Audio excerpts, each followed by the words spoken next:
How was your day today? Fine. Good fun or bad fun? It was just a normal day.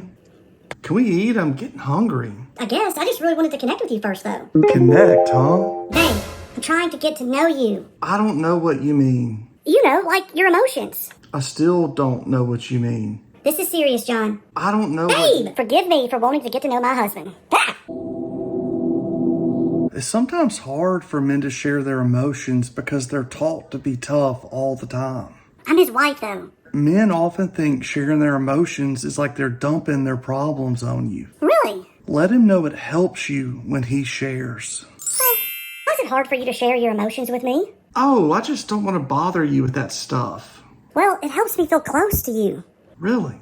Yes. When I can see you're upset, it helps me know what's going on. Oh. If not, I fill in the blanks, and I think it must be me.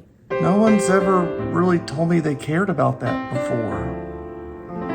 I do. It makes me feel safe knowing you actually feel things instead of just bottling them up. Wow.